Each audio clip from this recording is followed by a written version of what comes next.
Hello everyone, this is Amar Anand and you are watching my channel maths by Amar Anand. So guys, आज के इस video में मैं प्रैक्टिस मॉक पे अभी एक लाइव टेस्ट आया हुआ है जो कि 28 एंड 29 को लाइव रहेगा। तो जिस किसी ने भी अभी तक ये टेस्ट जाके नहीं दिया है, सबसे पहले जाके वो टेस्ट अटेम्प्ट कर लो। उसके बाद आप आके इस वीडियो सॉल्यूशन को देख सकते हो। इस बार प्रैक्टिस मॉक ने काफ़ी अच्छा लाइव टेस्ट बनाया है। इसके क्वेश्चंस के लेवल अच्छे हैं इस बार, ठीक है। तो धीरे धीरे ये अपना लेवल को इंक्रीज कर रहा है। So it is good for you guys. तो जाके पहले अटेम्प्ट करो, उसके बाद आ जाओ इसको देखने के लिए। तो जो जो पहले अच्छे क्वेश्चन है मैं उसको करवाऊंगा। एटलीस्ट 25 में से 10 क्वेश्चन तो काफ़ी अच्छे इन्होंने दिए हैं। उसके बाद आगे देखते हैं। बाकी सारे क्वेश्चंस भी अच्छे हैं, बट वो बहुत अच्छे लेवल के, मतलब हार्ड नहीं है, डिफिकल्ट नहीं है। तो सो बिना वक्त गवाए हुए मैं वीडियो की तरफ बढ़ता हूँ। वीडियो में बढ़ने से पहले मेरे बारे में कुछ इंट्रोडक्शन है। मैंने कौन कौन सा एग्जाम क्वालिफाई किया है एंड मेरे मैथमेटिक्स में क्या क्या मार्क्स रहे हैं, ठीक है। सो आगे चलते हैं, ठीक है। तो सबसे पहला क्वेश्चन ये है, दिखने में तो काफी छोटा है बट ये बहुतों का हालत खराब कर देगा ये क्वेश्चन, ठीक है। तो समझते हैं पहले, ओके। देखो इसमें दिया क्या है, ध्यान समझना कैसे इस क्वेश्चन को बनाया जाता है। Sine X plus Y is equal to क्या है, 1 है। अच्छा, साइन कितने डिग्री का वैल्यू 1 होता है, साइन 90 डिग्री का वैल्यू 1 होता है। तो हम लोग यहाँ पे इसको क्या लिख सकते हैं, साइन 90 डिग्री। और हम लोग ये भी फॉर्मूला पढ़े हैं कि sine A is equal to sine B हो तो A is equal to B हम लोग लिख सकते हैं, ठीक है। लेकिन इसमें कंडीशन होता है कि एंगल जो होना चाहिए वो 90 डिग्री से छोटा होना चाहिए, ए और बी दोनों। तो यहाँ पे कोई कंडीशन है ही नहीं, तो हम लोग अपने मन से क्यों एज्यूम करें कुछ भी, ठीक है। तो x प्लस वाई का वैल्यू क्या हो जाएगा हमारा, 90 डिग्री, ठीक है। और हमें वैल्यू फाइंड किसका करना है, cos x माइनस वाई का। किसका फाइंड करना है, cos x माइनस वाई का क्या होगा, ठीक है। जब कभी भी ऐसा क्वेश्चन हो जिसमें एक ही इक्वेशन गिवन हो, ठीक है, दूसरा इक्वेशन नहीं हो, तो x और y जो है ना इंडिपेंडेंट होता है। आप इसको कुछ भी मान सकते हो। देखो मानने के लिए हम लोग क्या क्या मान सकते हैं, देखो 45 प्लस 45 मान सकते हैं। समझना है ध्यान से क्वेश्चन को, मैं क्या कर रहा हूँ। और क्या क्या मान सकते हैं, देखो 60 प्लस 30 मान सकते हैं ना, एंड वाइस वर्सा 30 प्लस 60 भी मान सकते हैं। अच्छा, ऐसा मान सकते हैं क्या, 75 डिग्री माइन प्लस 15 डिग्री, ऐसा भी मान सकते हैं, मान सकते हैं। और भी अटपटा कुछ कुछ नंबर हो सकता है, लाइक 42 एंड 48, ऐसा मान सकते हैं। लेकिन ऐसा मानने से कोई फायदा है नहीं, क्योंकि इसका एग्जैक्ट वैल्यू हमें याद नहीं होता है, राइट। जिसका वैल्यू याद रहता है वो लेते हैं। अब देखो, अगर हम लोग एक्स और वाई दोनों की जगह पे 45 डिग्री रखें, तो यहाँ से तो हमें पता चल गया कि कॉस एक्स माइनस वाई का वैल्यू 1 आ जाएगा, कॉस 0 1 होता है। लेकिन जब हम लोग ऑप्शन से चेक करेंगे, देखो वाई है, यहाँ भी वाई है, सभी जगह मतलब एंगल में क्या है, वाई गिवन है, राइट। तो अगर हम लोग 45 डिग्री रखते हैं वाई के जगह पे, तो ये और ये दोनों आपस में क्या हो जाएगा, इक्वल हो जाएगा। तो हम लोग ऑप्शन को एलिमिनेट नहीं कर पाएंगे, राइट। या फिर यहाँ भी रखो, इस दोनों में तो अलग हो जाएगा, साइन 90 आ जाएगा और यहाँ पे कॉस 90, दोनों का वैल्यू अलग होता है। तो दो ऑप्शन सेम हो गए, तो कौन सा सही कौन सा गलत तो ये पता नहीं कर पाएंगे। इसलिए ये ऑप्शन, ये हमें वैल्यू नहीं लेना है, मतलब एक्स एंड वाई का, ठीक है। अगर हम लोग 60 और 30 लेते हैं, वाई का वैल्यू 30 हो गया। देखो वाई का वैल्यू जैसे 30 लेंगे ना, तो साइन 30 हमारा क्या होता है, 1/2। और देखो इसमें अगर हम लोग 30 रखते हैं तो cos 60 हो जाएगा। cos 60 का वैल्यू पता होता है 1/2। तो इस ऑप्शन और इस ऑप्शन में फिर हम लोग एलिमिनेट नहीं कर पा रहे हैं, तो ये भी लेना बेकार है। फिर हम लोग लेंगे क्या, 75 डिग्री और 15 डिग्री। 1 second guys, battery. तो देखो यहाँ पे अगर हम लोग y की जगह पे 15 डिग्री रखते हैं, तो हमारा क्या होता है, मैं उसको बताता हूँ, ठीक है।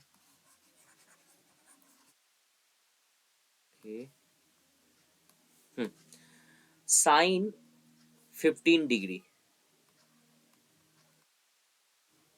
सबसे पहले यहाँ वैल्यू निकाल लेते हैं। अगर हम लोग को निकालना है cos x माइनस वाई ना, तो x के जगह पर अगर मैं 75 पुट करता हूँ, y की जगह पे 15 पुट करता हूँ, तो ये हो जाएगा cos 60।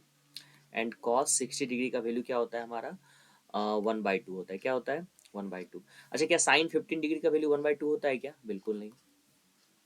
इसमें रखते हैं 15 डिग्री, cos 15 डिग्री का वैल्यू 1/2 होता है क्या, बिल्कुल नहीं। इसमें रखते हैं कॉस, अगर y की जगह पे 15 डिग्री रखना है हमें, तो कॉस 15 इंटू टू कितना हो जाएगा, कॉस 30 डिग्री, कितना हो जाएगा, कॉस 30 का वैल्यू कितना होता है, √3/2 होता है। तो ये भी ऑप्शन हमारा एलिमिनेट हो गया, बचा ये। तो यहाँ हो जाएगा साइन 2 इंटू 15 डिग्री, मतलब साइन 30 का वैल्यू क्या होता है, 1/2। तो हमारा सेकंड ऑप्शन क्या होगा, करेक्ट होगा। तो ऐसे क्वेश्चन को आप इस तरह से बना सकते हो एंगल के बारे में पहले सोच लो, उसके बाद मन में ही क्या करना है, ऑप्शन में ये चीज सारी चीजें पुट करके देख लेना है कि किसका वैल्यू, मतलब दो कहीं ऑप्शन सेम तो नहीं आ रहा है, तो एलिमिनेट नहीं हो पाएगा उस समय, ठीक है। तो फिर हमें 75 और 15 का सहारा लेना पड़ा। अगर यहीं पे सारा ऑप्शन एक्स में होता, किस में होता, sine X, sine 2x, cos 2x, cos X, तो हम लोग क्या करते, इसको 15 प्लस 75 ले सकते थे, राइट। फिर यहाँ पे थोड़ा निगेटिव में आता ऑप्शन, तो मे बी ऑप्शन में माइनस माइनस रहता कहीं पे, ठीक है। तो इस तरह से ये क्वेश्चन किया जा सकता है। आई होप ये आप लोग को समझ में आ गया होगा, नहीं आया तो एक बार फिर से वीडियो को रिवाइंड करके देख ले, ठीक है। नेक्स्ट अच्छे क्वेश्चन पे चलते हैं। देखो ये हमारा क्वेश्चन है, a triangle with length of its sides proportional to the number 7, 24, 30। एक ट्रायंगल दिया हुआ है लाइक इस तरह से, ठीक है। एक है 7, एक है 24, एक है 30, ठीक है।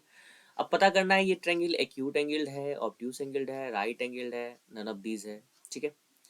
सबसे पहले नन ऑफ दीज को एलिमिनेट करने के लिए हम लोग को रूल पता है, कोई भी दो साइड का सम जो होना चाहिए वो क्या होना चाहिए, तीसरे साइड से बड़ा होना चाहिए। तो ये एक ट्रायंगल तो बन जाएगा इससे, ये हमें इससे चेक कर सकते हैं। तो 7 और 24 को अगर ऐड करोगे तो आ जाएगा 31। 31 जो है 30 से बड़ा होता है, तो ठीक है। इन दोनों को ऐड करो तो ऑब्वियसली 7 से बड़ा होगा, इन दोनों को ऐड करो 37 24 से बड़ा है, मतलब ट्रायंगल तो बन रहा है। क्या हो रहा है, ट्रायंगल बन रहा है, मतलब नन ऑफ दिस तो नहीं होगा, अब इन्हीं तीनों में से कोई होगा, राइट। अब तीनों का देखो मैं अभी फॉर्मूला बता देता हूँ, ये आप याद कर लेना, बहुत ही इंपॉर्टेंट है ये, ठीक है। अगर दो छोटे साइड के स्क्वायर का सम बड़े वाले साइड के स्क्वायर के बराबर हो जाए तो ये राइट एंगल होता है। क्या होता है, राइट एंगल ट्रायंगल, ओके। जब कभी भी दो छोटे वाले साइड के स्क्वायर का सम बड़े वाले साइड के स्क्वायर से बड़ा हो जाए तो ये होता है एक्यूट एंगल ट्रायंगल। क्या होता है, एक्यूट एंगल ट्रायंगल। और ए स्क्वायर प्लस बी स्क्वायर, मतलब दो छोटे साइड के स्क्वायर का सम अगर बड़े वाले साइड के स्क्वायर से छोटा हो जाए तो उस केस में क्या हो जाएगा, ऑब्ट्यूस एंगल ट्रायंगल, ठीक है। तो चेक करते हैं, 7 का स्क्वायर कितना होता है 49, 24 का स्क्वायर कितना होता है 526, 576, सॉरी 576, और 30 का स्क्वायर क्या होता है 900।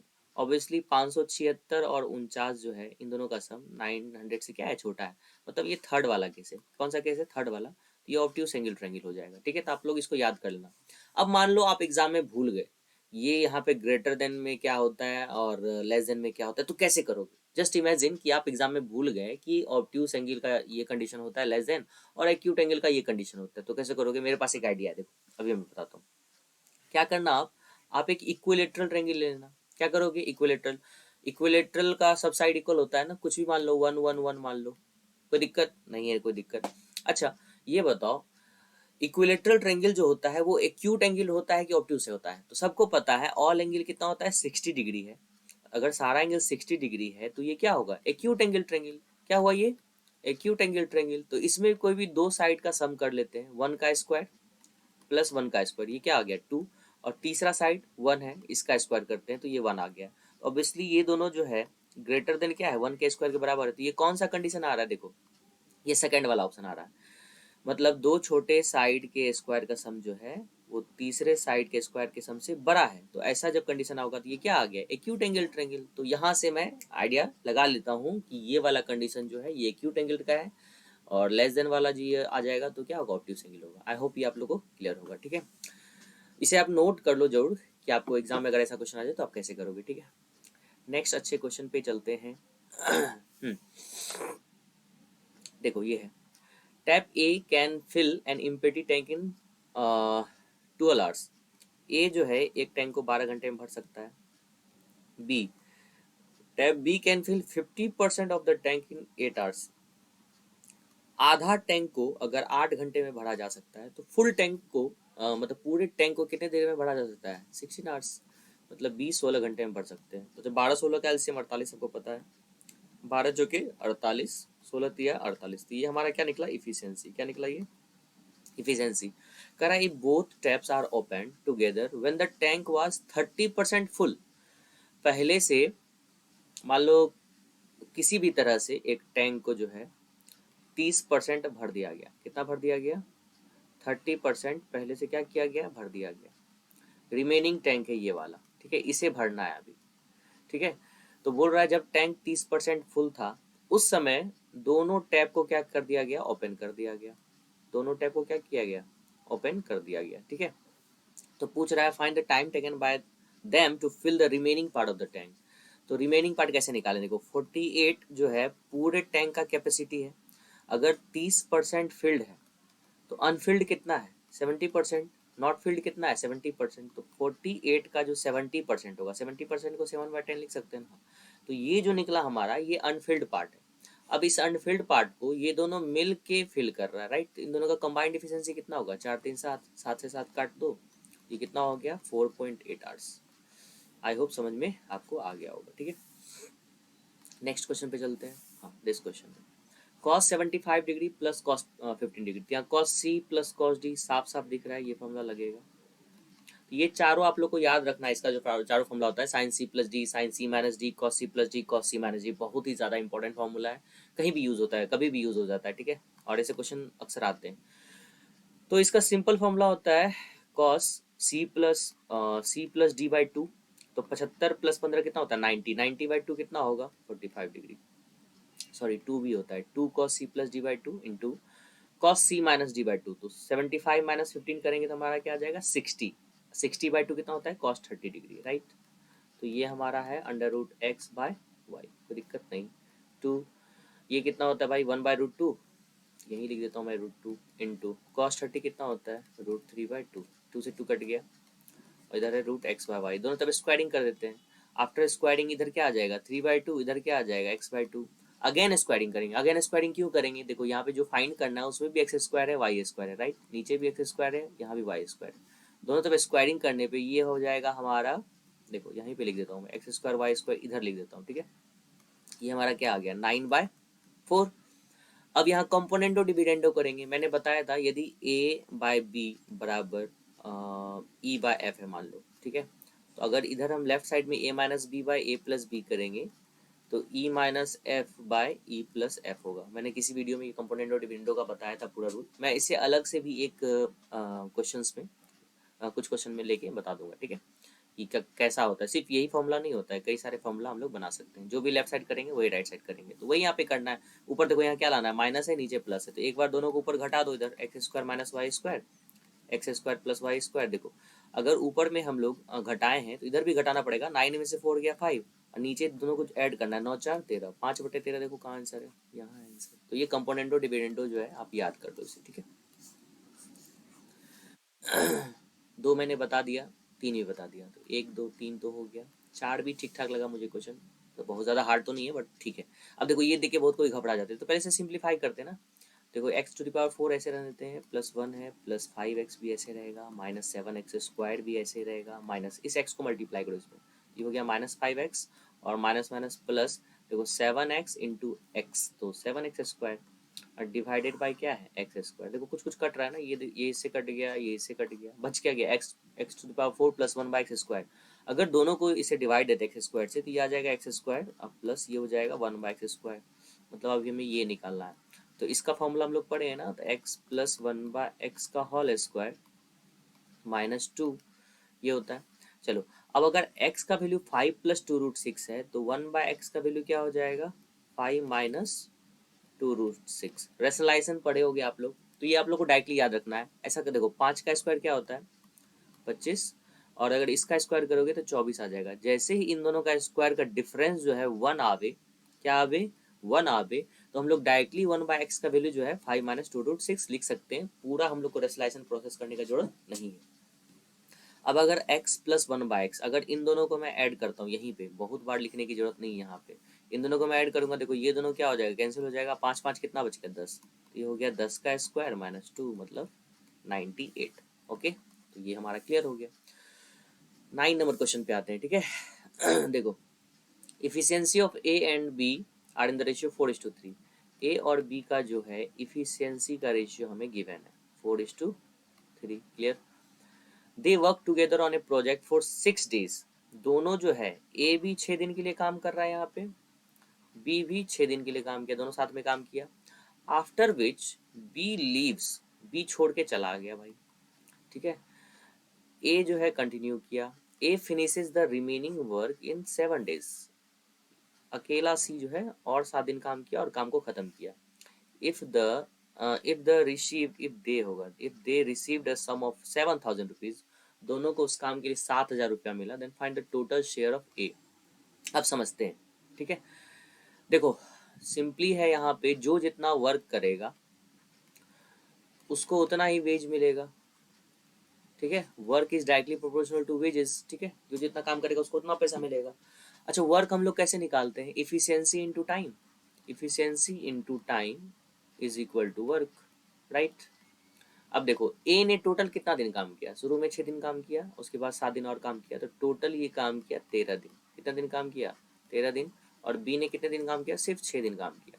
तो दोनों का दिन पता है, दोनों का इफिशियंसी भी पता है, तो वेजेस और वर्क लिख दो या फिर वेजेस लिख दो।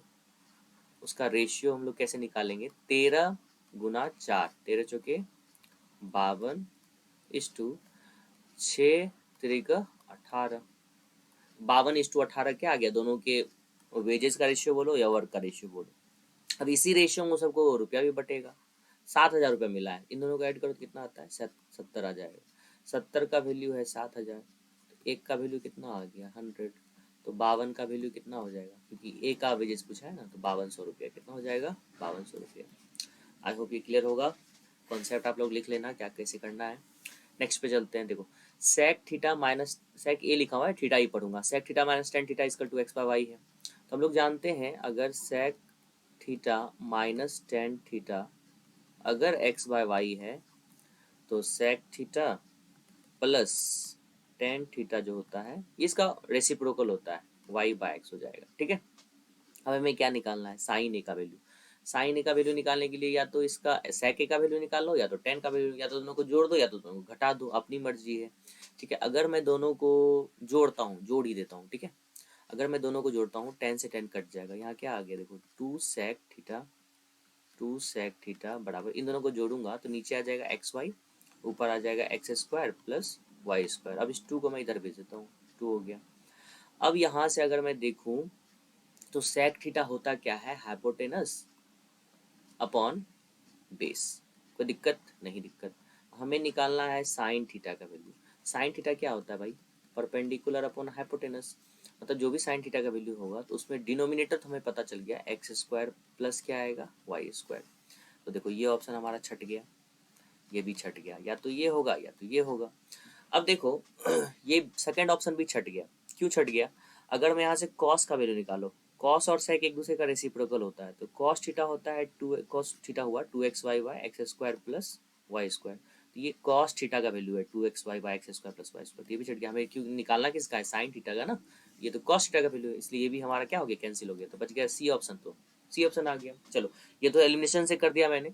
अगर एलिमिनेशन नहीं हुआ तो कैसे करेंगे? तो करो भाई, फॉर्मूला लगा देंगे। Hypotenuse square minus base square बराबर क्या होता है? Perpendicular square. ये हमारा हाइपोटेनस, ये हमारा बेस, इसका स्क्वायर करेंगे, X square plus Y square का whole square minus base square मतलब 4x स्क्वायर वाई स्क्वायर। तो अगर मैं इसे ब्रेक करता हूँ, यह आ जाएगा, देखो एक्स स्क्वायर का whole square plus Y square का whole square plus 2x square Y square, और ये minus 4x square Y square तो है ही पहले से। अब ये दोनों अगर घट जाएगा इधर, ये हो गया -2x² y²। तो यहाँ पे हमें a माइनस बी का होल स्क्वायर फॉर्मूला लग रहा है, मतलब X square minus Y square का होल स्क्वायर। तो स्क्वायर और रूट कैंसिल आउट हो जाएगा, तो बच जाएगा X square minus Y square. तो वही हो गया X square minus Y square but X square plus Y square. तो कभी कभी एलिमिनेशन करके आप लोग क्या कर सकते हो? काफ़ी शॉर्टकट में बना सकते हो। नेक्स्ट क्वेश्चन पे चलते हैं। From the top of a house A, देखो बहुत अच्छा क्वेश्चन है ये, इजी है लेकिन इसको बहुत शॉर्टकट में बनाया जा सकता है, आप लोग सीखो उसे, ठीक है। मान लो एक हाउस है, ठीक है, ये हाउस ए है। यहाँ पे the angle of elevation and depression of the top and foot of another house B. देखो ये सब क्वेश्चन बहुत लोग से बन जाता है लेकिन बहुत ज़्यादा टाइम ले लेते हैं। बहुत कम टाइम में बनाया जा सकता है इन क्वेश्चंस को, ठीक है। तो वही सीखो यहाँ पे आप लोग। यहाँ से क्या किया जाता है? एक घर बी है, इसको देखा जाता है, मतलब ये पूरा घर ए है मान लो, ये पूरा घर हमारा क्या है? बी है, ठीक है। यहाँ से देखा जाता है जब इसका एंगल ऑफ एलिवेशन, टॉप को देखा जाता है तो एंगल ऑफ एलिवेशन बनता है, और बॉटम को देखा जाता है तो एंगल ऑफ डिप्रेशन बनता है। ठीक है, तो ये 60 डिग्री है और ये कितना है 45 डिग्री। ठीक है, if the height of house A is 54, इस हाउस का हाइट जो है वो 54 है, मतलब यहाँ से यहाँ का लेंथ, मैं दूसरा कलर लेता हूँ थोड़ा सा। ये 54 है। अच्छा देखो, अगर ये 54 है हमारा तो ये भी यहाँ से यहाँ तक कितना हो जाएगा 54, कोई दिक्कत यहाँ तक नहीं। अच्छा देखो, अब ये 45 डिग्री है, अगर ये 45 डिग्री तो ये 54, तो ये भी कितना होगा 54। देखो ये सब फटाफट आना चाहिए हमें, मतलब एक राइट एंगल आइसोसेलेस ट्रायंगल है, क्यों, क्योंकि ये 45 डिग्री हुआ तो ये भी 45 डिग्री हुआ, और इक्वल एंगल के सामने का साइड भी क्या होता है इक्वल होता है, मतलब ये 1 यूनिट तो ये भी 1 यूनिट, तो ये 45 तो ये भी क्या 45, राइट। ऊपर वाला देखो, ये भी एक राइट एंगल ट्रायंगल है ना, एक राइट एंगल ट्रायंगल में अगर ये 60 है तो ये √3 यूनिट होगा, ये 1 यूनिट होगा। ठीक है, ये 2 यूनिट होगा। तो सिमिलरली 1 का वैल्यू है 54, तो √3 का वैल्यू कितना हो जाएगा 54 √3, मतलब ये ऊपर का हाइट कितना हो गया 54 √3। तो बी का टोटल हाइट कितना हो गया 54 प्लस 54 √3, मतलब 54 इंटू 1 प्लस √3, तो मतलब 2.73।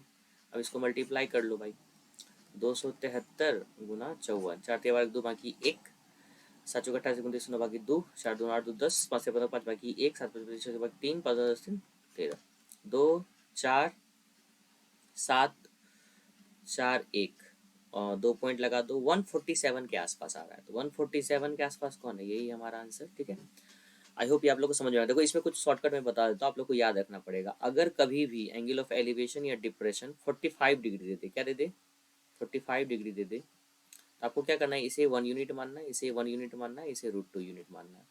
जब कभी भी एंगल ऑफ एलिवेशन और डिप्रेशन जो है वो 30 डिग्री दे दे, क्या दे दे 30 डिग्री, तो इसे आप 1 मानना है 1 यूनिट, इसे √3 यूनिट, इसे 2 यूनिट। जब कभी भी एंगल ऑफ एलिवेशन 60 डिग्री दे दे, क्या दे दे 60 डिग्री दे दे, तो आपको इसे √3 यूनिट मानना है, इसको 1 यूनिट मानना है, इसको 2 यूनिट मानना है। तो ये तीनों आप लोग को याद रखना है। इस यूनिट के मतलब यूनिट वैल्यू मान के आप फटाफट क्या कर सकते हो, क्वेश्चन को सॉल्व कर सकते हो। उतना नाम नहीं लिखना है AB/BC हाइपोटेनस H ऐसा। ठीक है, 13 का मैंने पहले ही डिस्कस कर लिया, 14 पे आते हैं। A shopkeeper marked an article 25% above its cost price and then sold it after offering a discount of 12%। ठीक है, मान लो 100 यूनिट का उसका CP था। ठीक है, 25% अबव इट्स कॉस्ट प्राइस इसका MP होता है, तो MP कितना हो जाएगा 125, हमारा क्या आ गया MP। इस पे वो क्या करता है, 12% का डिस्काउंट देता है। ठीक है, तो SP हमारा क्या आ जाएगा वो निकाल लेते, सेलिंग प्राइस देखो, तो 125 का कितना हो जाएगा 88%, 12% उसमें घटा रहा है, तो इतना आ जाएगा, 4 से काट दो 22, ये हो गया 25, 25 पचे 125, 22 पंचे 110, मतलब सेलिंग प्राइस कितना हो गया 110, छूट कितना का हो गया 15 यूनिट का, कितना यूनिट हो गया 15 unit. If the shopkeeper earned a profit of ₹108, oh sorry ठीक है, awards cost price and then sold it after offering a discount of 12%, 12% इसमें छूट दिया, 88 हो गया, 22 88, 25 100, 25 25 100, 22 100। ठीक है, if the shopkeeper earned a profit of ₹108, ठीक है, प्रॉफिट कितना का हुआ 108, देखो यहाँ पे ध्यान से, CP है हमारा 100 और SP हमारा कितना 110, तो कितने यूनिट का प्रॉफिट हुआ 10 यूनिट का। प्रॉफिट कितने यूनिट का हुआ भाई 10 यूनिट का, तो ये 10 यूनिट का वैल्यू जो है वो कितना दिया है 108, कोई दिक्कत यहाँ तक।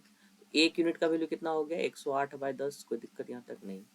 पूछ रहा है find the amount of discount offered, तो डिस्काउंट कितने यूनिट का हुआ था, तो 15 यूनिट का हुआ था। देखो 125 MP था, 110 में बेचे हैं, तो डिस्काउंट 15 यूनिट का हुआ, तो यही 15 यूनिट का वैल्यू पूछ रहा है कितना होगा, 108/10 गुना 15, 5 दूनी 10, 5 तिया 15, 2 से इसको काटो 54, 54 तिया कितना होता है 162, 162 हमारा आंसर होगा। ठीक है, नेक्स्ट अच्छे क्वेश्चन पे चलते हैं हम लोग।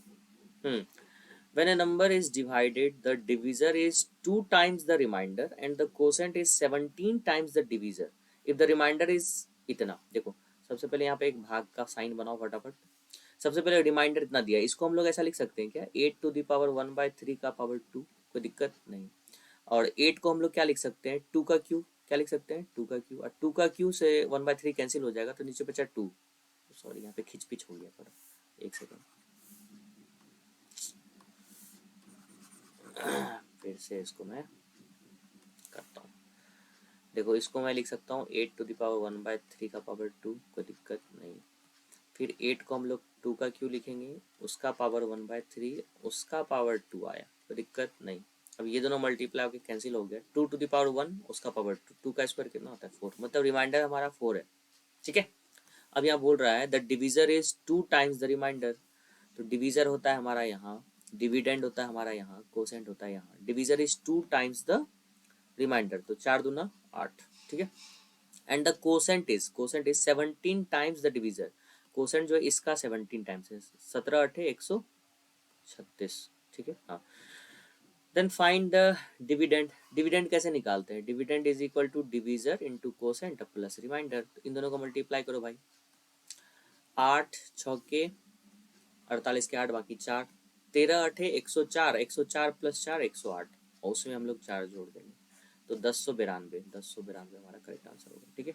नेक्स्ट अच्छे क्वेश्चन पे चलते हैं। दिस क्वेश्चन देखो यहाँ पे क्या है, 3x प्लस 1/5x बराबर 3, लेकिन जो पूछा गया है उसमें यहाँ पे 125 है, मतलब जो x है अकेला जिसके मतलब डिनोमिनेटर है 1 है यहाँ पे, वहाँ पे 5 होना चाहिए, तभी उसका क्यूब करने में 125 आएगा, राइट। और जो डिनोमिनेटर में है x, वहाँ पे उसका देखो कोसेंट क्या है, मतलब कॉफिशिएंट क्या है 27, मतलब यहाँ पे 3 होना चाहिए। तो ऐसा करने के लिए हम लोग क्या करते हैं, इसमें दोनों तरफ 5/3 से मल्टीप्लाई कर देंगे। ऐसा क्यों किया, अभी दिख जाएगा। देखो अगर मैं इसको इससे मल्टीप्लाई करता हूँ तो यहाँ क्या आ गया 5x आ गया ना, 3 से 3 कैंसिल आउट हो गया, तो 5x प्लस 5/3 को अगर मैं इससे मल्टीप्लाई करूँ तो यहाँ आ जाएगा 1/3x, क्या आ जाएगा 1/3x, और इधर तो कट के आ गया 5। अब दोनों तरफ क्यूब कर देंगे, क्यूब सिंपली इसलिए कर रहे हैं क्योंकि पूछा जो गया है उसमें दोनों तरफ क्यूब है। ए क्यूब मतलब 125x³ प्लस बी क्यूब मतलब 1/27x³ जिसका वैल्यू फाइंड हमें करना है, A cube plus B cube plus 3ab, 3ab into A plus B. अच्छा ए प्लस बी यही है ना, इसका वैल्यू हमारे पास क्या है 5, डायरेक्ट 5 रखो, उतना लिखने की क्या जरूरत, इधर 125 आ गया, ठीक है। अब देखो ये एक्स एक्स भी तो कट गया ना, और कुछ कट रहा है क्या, हाँ ये 5 3 से 3 भी तो कट गया, 3 भी बचे 25 आ गया, 25 इधर घटा दो 100 आ जाएगा यार, 100 आंसर हो गया, ठीक है। नेक्स्ट पे चलते हैं अच्छे क्वेश्चन पे, ठीक है। Find the value of tan 75 degree divided by इतना। देखो पूछा क्या गया है, tan 75 degree upon 2 minus root 3। अब आप बोलोगे tan 75 तो हम लोग याद ही नहीं किए हैं, तो जब भी 75 डिग्री किसी का भी पूछे तो फटाफट tan 45 डिग्री प्लस 30 डिग्री लिखना है। cos 75 बोलता तो वही 45 प्लस 30 लिखो यार, उसके बाद लगा दो tan a प्लस बी का फॉर्मूला, tan a 1 होता है प्लस tan b कितना होता है 1/√3 अपॉन 1 माइनस tan a कितना होता है 1 tan 45 1 tan 30 1/√3। एलसीएम लेंगे आप, √3 प्लस 1/√3 होगा, और यहाँ हो जाएगा √3 माइनस 1/√3, ये 3 से 3 कट ही गया, रेशलाइज कर दोगे तो यहाँ पे स्क्वायर हो गया, और यहाँ आ जाएगा √3 प्लस 1, बहुत लिखना पड़ता है यार समझाने के लिए, अदरवाइज काफ़ी शॉर्टकट हो जाएगा। ये हो जाएगा, देखो √3 का स्क्वायर क्या होता है 3, A square plus B square plus 2ab भी तो करना है, तो √3 का स्क्वायर 3, 1 का स्क्वायर 1 4 प्लस ऊपर क्या हो जाएगा 2√3 2ab में डिवाइडेड बाय यहाँ पे a minus B into A plus B, तो A square minus B square apply करेंगे, √3 का स्क्वायर 3, 1 का स्क्वायर 1, तो नीचे आ जाएगा 2, ऊपर से 2 लेके अगर इसमें कैंसिल कर देंगे तो ये आ जाएगा 2 प्लस √3, मतलब tan 75 का वैल्यू होता है 2 प्लस √3, और हमें ये भी पहले से मालूम है कि यहाँ पे ये रखना है। इसको सॉल्व करना है, फिर से रेशलाइजेशन करो, तो फिर से रेशलाइजेशन करेंगे ए स्क्वायर हो जाएगा, यहाँ ए प्लस बी ए माइनस बी करेंगे, यहाँ हो जाएगा 4 माइनस 3, 4 माइनस 3 कितना हो गया 1 ही तो हो गया। अब इसको सॉल्व कर लो, A square plus B square plus 2ab मतलब 4√3, तो 7 प्लस 4√3, कहाँ है 7 प्लस 4√3, ये वाला आंसर हो गया हमारा। नेक्स्ट अच्छे क्वेश्चन पे आते हैं हम लोग। हाँ, Surya sold a tablet of ₹2460 after giving a discount of 80% on it's mark price. देखो मार्क्ड प्राइस पे कितना का डिस्काउंट मिला है 18%, तो मार्क्ड प्राइस का 82% जो होगा वो कितना होगा 2460, कोई दिक्कत, 82 से कितने बार में कट रहा है ये 30 बार में, कितने बार में 30 बार में, तो मार्क्ड प्राइस का 100% कितना हो जाएगा 3000, तो मार्क्ड प्राइस कितना है 3000 रुपया था, ठीक है। If he had not given any discount, अगर इस मार्क्ड प्राइस पे कोई डिस्काउंट ही नहीं दिया जाता, then he would have earned a profit of 25%, मतलब कॉस्ट प्राइस का 125% कितना होता है 5/4, ये हमारा कितना हो जाता है 3000, राइट। तो 5 × 6 = 30, 6 × 4 = 24, तो सीपी कितना हो गया 2400। पूछा क्या है, what is the cost price of tablet, 2400, ठीक है। नेक्स्ट अच्छे क्वेश्चन पे चलते हैं। After every 2 minutes 5 centimetres of the wet cloth dries, हर एक 2 मिनट पे किसी भीगे हुए कपड़े का 5 सेंटीमीटर पार्ट सूख जाता है। If the area of completely wet cloth is 800 centimetre square, अगर पूरे कपड़े का जो सरफेस एरिया है वो 800 सेंटीमीटर स्क्वायर है, तो पूछ रहा है then find the time after which only 45% of the area of the cloth remain wet, कितने समय के बाद सिर्फ 40% जो है एरिया वो भीगा हुआ रहे, मतलब 60% सूख जाना चाहिए। मान लो ये क्लॉथ है,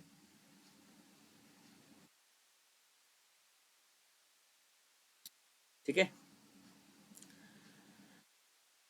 अभी ये हर एक 2 मिनट में इतना समझो सूख जाता है, ठीक है। तो बोल रहा है कि कितने देर बाद सिर्फ 40% इसका भीगा हुआ रहना चाहिए, मतलब 60% क्या होना चाहिए, सूख जाना चाहिए। अभी भी भीगा हुआ है, ये अभी भी क्या है, भीगा हुआ। तो देखो इसको यूनिटरी मेथड से बनाओ। सबसे पहले 800 का 60% निकालते हैं, तो 800 के 48, 480 सीधे हो गया, ठीक है। तो यहाँ लिखेंगे 5 सेंटीमीटर स्क्वायर को सूखने में कितना मिनट लगता है, 2 मिनट। तो 1 सेंटीमीटर स्क्वायर को सूखने में कितना लगेगा, 2/5 मिनट, कोई दिक्कत। उसके बाद 480 सेंटीमीटर को सूखने में कितना लगेगा, तो वही 2/5 गुना 480, तो 5×9 = 45, और 5×6 = 30, 6×2 = 12, 9×2 = 18, 1 19, 192 को हम लिख सकते हैं 180 मिनट प्लस 12 मिनट, कोई दिक्कत। 180 मिनट कितना होता है, 3 आवर। 12 मिनट कितना हो जाएगा, तो 12/60 घंटा, तो 12×5 = 60, मतलब 0.2, मतलब 3.2 आवर्स। कितना हो गया, 3.2 आवर्स। चलो बाकी बचे हुए क्वेश्चन को फटाफट करते हैं, 4 हो ही गया, 5 पे आते हैं। All the clothes sold on Thursday, Thursday Thursday Thursday देखो ये कलर है, तो ये हो गया हमारा 117.6 डिग्री। वर आइदर शर्ट्स और पैंट्स, जो भी कपड़े बेचे गए उसमें या तो शर्ट्स थे या तो पैंट्स थे, ठीक है। And the ratio of number of shirts to the pants sold on Thursday is 10:11। Find the number of pants sold on the Thursday. पहले शर्ट है फिर पैंट है, तो पैंट का जो रेशियो है 11 है, तो 11 का पहले मल्टीपल चेक करते क्या कौन कौन है। 11 से कटने वाला 5 3 8, ये 11 से कट रहा है, हो सकता है आंसर 8 3 11, ये भी 11 से कट रहा है, 4 2 6, और ये भी 11 से कट रहा है। तो ये मतलब शॉर्टकट से ज़्यादा नहीं हो रहा है, इसको बनाना ही पड़ेगा। देखो सबसे पहले ये कंप्लीट एंगल कितना होता है भाई, 360 डिग्री। तो 360 डिग्री का वैल्यू जो है वो 27,000 है। कितना है, 27,000 है। एक जीरो से एक जीरो कट ही गया, 9 × 3 = 27, 9 × 4 = 36, और ये 300/4, 1 डिग्री का वैल्यू, तो 117.4 डिग्री का वैल्यू कितना हो जाएगा, तो यहाँ मल्टीप्लाई करते हैं 117.4 डिग्री। 4 से कटेगा क्या ये, अच्छा एक पॉइंट और आगे इसको 0 से काटते हैं, 2×2 = 4, 2 से ये 15 बार में गया, और 2 से इधर गया ये, दो दो दो दो दो 2×5 = 10, 2×8 = 16, 2×7 = 14, मतलब ये आ गया कितना, 15×5 = 8 7, कोई दिक्कत यहाँ तक नहीं। अब ये जो बेचा गया ना, मल्टीप्लाई पूरा नहीं करते हैं, फिर बाद में कटेगा ही। ये जो पूरा बेचा गया ना, तो इसमें या तो शर्ट्स थे या तो पैंट्स थे, और उन दोनों का रेशियो क्या है, 10:11, तो टोटल यूनिट कितना हो गया, 21 यूनिट। तो 21 यूनिट से डिवाइड दे देंगे। पैंट्स निकालना था, तो पैंट की संख्या कितनी है, 11। अब इसको काटो, 3×7 = 21, 3×5 = 15, 7 से इसको काटो, लास्ट में 5 आएगा। देखो यहीं से मुझे पता चल गया वैसे, फिर भी काटता हूँ, 7×8 = 56, 7×8 = 56, अरे ये अच्छे से मैंने काटा था ना, 2×5 = 10, 2×5 = 10, 2×8 = 16, 16 1 2 7 14, ठीक है। 3×7 = 21, 3×5 = 15, 7 7 7×8 = 56, 7×8 = 56, 2 7 पूरा नहीं कट रहा है, 7×4 = 28, पूरा क्यों नहीं कट रहा है ये, ओ सॉरी, यहाँ 117.6 डिग्री दिया हुआ यार, 117.6 डिग्री, यहाँ 6 रखना है। ठीक है। तो 2×5 = 10, 2×8 = 16, 2×8 = 16, 588, 588 आया। अब 7×4 ठीक है, 5×20 के 0, बाकी 2, 8×5 = 40, 2 42 गुना 11, 44 4620, 4620 कौन है, थर्ड ऑप्शन, ठीक है। थोड़ा कैलकुलेशन में मिस्टेक हुआ था, बाकी तो चलो नेक्स्ट पे आते हैं। A train running at a speed of 45 kilometre per hour crosses the pole in 36 second. देखो एक पोल है, इसको ट्रेन क्रॉस करता है कितने देर में, 36 सेकेंड में। तो ट्रेन के लेंथ को हम लोग क्या मानेंगे, एल, क्या मानेंगे, एल। तो लेंथ, लेंथ ही जो हो जाएगा वो टोटल डिस्टेंस हो जाएगा। लेंथ बराबर स्पीड कितना है 45, 45 को 5/10 से मल्टीप्लाई करेंगे क्योंकि मीटर पर सेकंड में लाना है, इनटू टाइम, 18 दूनी 36, मतलब लेंथ ऑफ ट्रेन कितना हो गया 450 मीटर। कितना हो गया 450 metre. Find the time taken by the train to cross 600 metre long platform. अब प्लेटफॉर्म का लेंथ भी 600 है और 450 मीटर लेंथ ट्रेन का भी है, तो टोटल डिस्टेंस जो लेगा उस प्लेटफॉर्म को क्रॉस करने में, तो ये दोनों का एडिशन हो जाएगा। तो 1050 हो गया लेंथ, स्पीड मालूम ही है 45 इंटू 5/18, तो हमें टाइम निकालना है, राइट। तो निकाल लो भाई। 9 दूना 18, 9 × 5 = 45, पचे 25 हुआ ना, तो 25 चौके 100, 25 दूना 50, 42 दूना 84 सेकेंड। कितना हो गया 84 सेकेंड। नेक्स्ट पे आते हैं हम लोग। देखो इसमें इन अप्रैल शॉपकीपर बी, सबसे पहले ऊपर पढ़ते the bar graph given below shows the number of mangoes and number of oranges sold by 4 different shopkeeper. देखो 4 डिफरेंट शॉपकीपर है, A B C D. Number of mangoes हो गया ब्लू वाला, नंबर ऑफ ऑरेंज हो गया orange वाला, ठीक है। ये बेचता है, सोल्ड बाय डिफरेंट शॉपकीपर इन मार्च। ये जो हमारा बार ग्राफ दिया हुआ है ना, ये मार्च का मतलब डाटा दिया हुआ है। तो मार्च में जो है शॉपकीपर ए जो है 420 मैंगो बेचता है एंड 500 ऑरेंजेस बेचता है। इसी तरह से बी सी डी सबका दिया हुआ है, ठीक है। अब बोल रहा है इन अप्रैल, अप्रैल में शॉपकीपर बी द्वारा, इसकी बात हो रही है, 25% more mangoes and 30% more oranges than that in March. March में जितना जितना बेचा मैंगोज ऑरेंजेस, उससे 25% ज्यादा मैंगो और 30% ज्यादा ऑरेंजेस अप्रैल में बेचा बी ने। तो find the difference between the number of mangoes oranges sold by him in April. तो ठीक है, 360 कितना था, 360 मैंगोज थे और मैंगोज कितना बेचा, 25% मोर बेचा। तो इसका 125% कितना होता है, 5 × 4, 4×9 = 36, 9×5 = 45, 450 ये हो गया, माइनस कर देते हैं 250 ऑरेंज थे और 30% ज़्यादा, तो 13/10 110, 130%। तो 13×5 = 65 के 5, बाकी 6, 13×2 = 26, 26×6 = 32। अब दोनों का डिफरेंस लेना है, डिफरेंस लो, 10 में से 5 गया 5, 4 में से 2 गया 2, 125 का डिफरेंस हुआ, ठीक है। नेक्स्ट पे आते हैं हम लोग 8 नंबर पे। देखो x + y + z कितना है 1। तो यहाँ पे अगर क्रॉस मल्टीप्लिकेशन करते सब बराबर है, एक बार इसको इसके बराबर करेंगे, एक बार इसको इसके बराबर करेंगे, एक बार फिर इसको इसके बराबर करेंगे। तो x बराबर आ जाएगा 7 के, y बराबर आ जाएगा 4 के, या z बराबर आ जाएगा 9 के। तीनों का सम कितना दिया है भाई, 1 दिया है। तो k बराबर आ गया 1/9 4 13 7 20, तो 1/20 आ गया k के बराबर। तो पूछ रहा है find the value y, y कितना था हमारा 4k, कितना है 4k। तो 4 से दोनों का मल्टीप्लाई कर दो, तो 1/5, 1/5, 9 बता दिया, 10 बता दिया, 11 पे आते हैं। अच्छा बोर्ड मास है, ध्यान से, इसमें थोड़ा लंबा चौड़ा दे दिया है, तो बोर्ड मास का पहले याद होना चाहिए क्या होता है। ब्रैकेट, सबसे पहले ब्रैकेट, ब्रैकेट कहीं दिख रहा है नहीं, इसका काम नहीं होगा। उसके बाद ऑफ, ऑफ का जहाँ जहाँ काम है पहले वो कर लेते हैं, देखो ठीक है।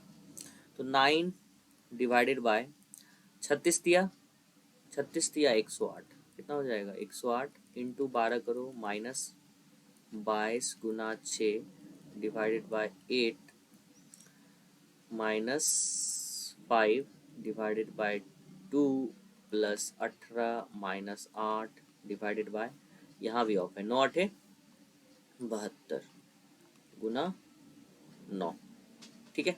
ऑफ का काम हो गया। उसके बाद डिवाइड जहाँ जहाँ, अब देखो हम लोग बहुत जो है इसको लाइन लिखेंगे नहीं अभी, जब भी ऐसा कुछ ना भाई तो एक लाइन लिखो कॉपी पे थोड़ा अच्छे से, ठीक है, छोटे जगह पे नहीं, थोड़ा बड़े जगह पे, जैसे कि आप एक बार में सॉल्व कर पाओ। ऑफ का काम मैंने कर दिया डायरेक्टली यहाँ पे, कॉपी में भी आप उतारोगे तो ऑफ का काम करते के साथ उतारोगे, ये नहीं पूरा लिखना है।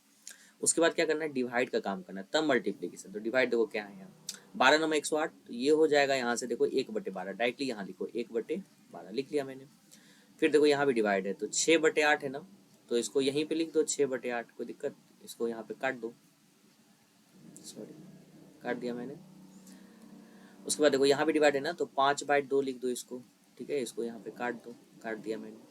फिर यहाँ पे भी देखो 8/72, 8 9 72, इसको काट के सीधे 1/9 लिख सकते हैं ना, लिख सकते हैं। देखो अब डिवाइड का काम हो गया, मल्टीप्लाई का काम कर दो, इसको भी यहाँ पे काट दो, यहाँ पे डायरेक्टली को डिवाइड लिख दिया। मल्टीप्लाई काम करेंगे, देखो 9 से 9 कट गया, यहाँ बचा 1। ध्यान रखना है ज़्यादा खिंचपिचाई नहीं, 12 से यहाँ देखो 12 भी कट गया तो बच गया इधर 1। यहाँ भी कट जाएगा ना, 2 तिया 6, 2 चौके 8, 2 दूना 4, 2 से 11। अब यहाँ थोड़ा लिखते जाएंगे एक बार, 1 बचा यहाँ पे माइनस, 11 तिया 33/2 बचा, माइनस यहाँ बचा 5/2, ठीक है, प्लस बचा 18, माइनस बचा 1। कोई दिक्कत? कोई दिक्कत नहीं होना चाहिए।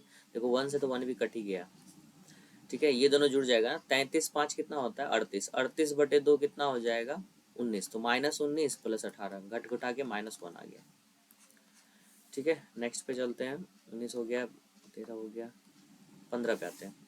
The area of rhombus whose base is 12 centimetre long and height is 10.5 centimetre. देखो रोम्बस ऐसा होता है कुछ, इसके ऑल साइड इक्वल होता है, तो इसका एरिया दो तरह से निकाल सकते हैं, half into D1 into D2, लेकिन डायगोनल वाला है नहीं। तो एक और है half into base base into height. Base into height क्या हो जाएगा एरिया, एरिया हो गया बेस इंटू हाइट।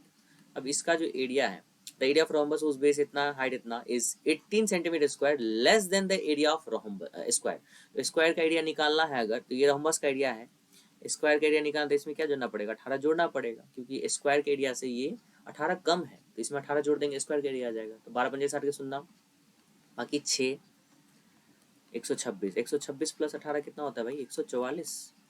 144 वाला ए स्क्वायर लिख सकते हैं, ए मान लिए साइड ऑफ स्क्वायर, तो ए बराबर कितना आ गया 12। तो पूछ रहा है find the perimeter of square, 12 चुके 48, 4a होता है ना, 4a 48, 15 भी हो गया, 16 बता दिया था, 17 बता दिया, 18 पे आते हैं। 20 men working 12 hours a day can do a work in 18, MDH वाला फॉर्मूला, MDH/W, ठीक है। W हाँ देखते हैं यूज होता है कि नहीं भाई, M1 D1 H1, M2 D2 H2, M2 D2 H2, ठीक है। तो मैन है 20, डी मतलब डे होता है 18 दिन, और कितने घंटे, H फॉर आवर 12 घंटे, और काम कितना 1। The contractor wants the work to be finished in 12 दिन। अब कॉन्ट्रैक्टर ये चाहता है कि उसका काम 12 दिन में ही खत्म हो जाए। पहले कितना दिन लग रहा था 18 दिन, अब चाह रहा है वो 12 दिन में काम खत्म हो जाए। And if the workers can not work for more than 12 hours, और जो भी वर्कर है वो 12 घंटे से ज़्यादा काम नहीं करना चाहते, मतलब अभी भी वो 12 घंटे ही काम करना चाहते हैं, और वो काम चाहता है कि 12 दिन में ख़त्म हो जाए, ठीक है। तो मैन कितने लगेंगे वो निकाल लेते हैं। पूछा जा रहा है कि how many additional man should be hire to finish the work on time, ठीक है। तो पहले इसको सॉल्व करते हैं। 12 से 12 कटा, 6 दूनी 12, छतरी का 18, दूध आए 20, तो एक्स बराबर क्या आ गया 30 मैन। अगर उसको काम 12 दिन में खत्म करना है 30 मैन चाहिए, तो पहले से तो 20 मैन है ना, एक्स्ट्रा कितना मैन और चाहिए 10 man, 19। 10 men and 4 women were employed to complete a task in 4 days and man is twice efficient than woman। अच्छा efficiency दिया है डायरेक्ट, तो मैन और women का efficiency कितना है 2:1, ठीक है। Find the time taken to complete the work if 3 men and 2 women were employed to do the same task। देखो सबसे पहले 10 आदमी काम कर रहा है, 4 विमेन काम कर रहा है, दोनों का इफिशियंसी दिया है, तो हम लोग जानते हैं ना टोटल वर्क कैसे निकलता है, इफिशियंसी इनटू टाइम, राइट। तो पहले टोटल इफिशियंसी निकालेंगे, 10 मैन का इफिशियंसी कितना होगा 10 दूना 20, 4 विमेन का इफिशियंसी कितना होगा 4, 20 4 24, 24 हो गया इफिशियंसी, और 4 हो गया नंबर ऑफ डेज, तो ये हो गया टोटल वर्क। ये क्या आ गया टोटल वर्क, कोई दिक्कत नहीं। पूछ रहा है कितना टाइम लगेगा 13 आदमी और 2 मेन अगर उस काम को करने में लग, 3 आदमी और 2 औरत उस काम को करने में लग जाए, तो 3 आदमी का एफिशिएंसी 3 दूना 6, 2 औरत की एफिशिएंसी 2, 6 दो कितना होता है 8, 4 दूनी 8, 2 से 12, 12 दिन लगेंगे काम खत्म करने में, ठीक है। 20 का बता ही दिया था मैंने, 21 पे आते हैं। Ravi drove for 4 hours at a speed of 70 miles per hour and for 2 hours at a speed of 40 miles per hour. What was the average speed? Average speed क्या होता है टोटल डिस्टेंस। टोटल डिस्टेंस कैसे निकलेगा देखो 17 miles per hour, तो 4 घंटे चलता है, 7 चौके 28, 280 माइल्स प्लस 40 दूना 80 इधर हो गया, टोटल डिस्टेंस हो गया, टोटल टाइम 4 दो 6 घंटा, 8 8 16 36, 36 को 6 से डिवाइड हो 60। बहुत इजी क्वेश्चन था ये। 22 पे आते हैं। At what rate % simple interest per annum a sum of rupees इतना will amount to इतना after 5 years। तो सबसे पहले इंटरेस्ट कितना लगा वो निकाल लेते हैं, ये अमाउंट है ये हमारा प्रिंसिपल है, तो घटा दो इंटरेस्ट हो गया इतना। अभी इंटरेस्ट 5 साल के लिए, तो हर एक साल का इंटरेस्ट कितना होगा, 5 से डिवाइड दे देते हैं। 5 चौके 20, 5 9 45, 5 चौके 30, 496 हमारा एक साल का इंटरेस्ट है। अब 6200 पे एक साल का इंटरेस्ट मतलब 8% जो है कितना होगा, 496, डबल जीरो कट गया, 62 को इधर भेज दो भाई, 848, 8 से लग जाएगा मेरे ख्याल से, 8% ऑप्शन में भी है। नेक्स्ट पे आते हैं, if sum of all internal angles of a regular polygon is bar 60 then find the number of diagonals of the polygon। तो देखो फॉर्मूला होता है सम ऑफ ऑल इंटर एंगल का n-2 इंटू 180 डिग्री। कोई दिक्कत मेरे ख्याल से नहीं। देखो रेगुलर पॉलीगॉन ऐसा कुछ मान लो, रेगुलर पॉलीगॉन वैसे होते हैं जिसमें कि सारे साइड्स जो है आपस में क्या होते हैं, इक्वल होते हैं।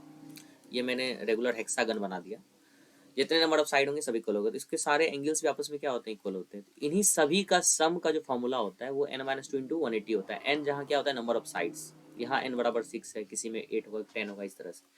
अगर इसको काटूं मैं 18 8 126, तो n बराबर कितना आ गया, 10, 1260 ही दिया था ना, हाँ ठीक है। Number of diagonals, number of diagonals का फॉर्मूला देखो, डायगोनल्स तो बहुत सारे होंगे ना इसमें, इस तरह से, इस तरह से, कुछ इस तरह से, इस तरह से, इस तरह से, राइट। तो नंबर ऑफ डायगोनल्स का फॉर्मूला होता है n इंटू n-3/2, ठीक है।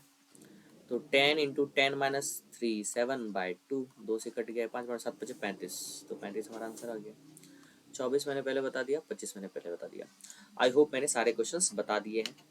आई होप ये वीडियो आप लोगों को काफ़ी फ़ायदेमंद लगा हो, अच्छा लगा हो। इसी तरह वीडियो देखते रहें और नए नए कॉन्सेप्ट जो भी मैं बताता हूँ सॉल्व करने का तरीका, उसे आप नोट डाउन करते रहें। पूरा वीडियो देखने के लिए बहुत बहुत धन्यवाद, और चैनल पे बने रहें। अगर अच्छा लगा तो लाइक करें, शेयर करें एंड सब्सक्राइब करें इस चैनल को। Thank you very much guys for watching this video till the end. All the very best for your upcoming examination. Thank you.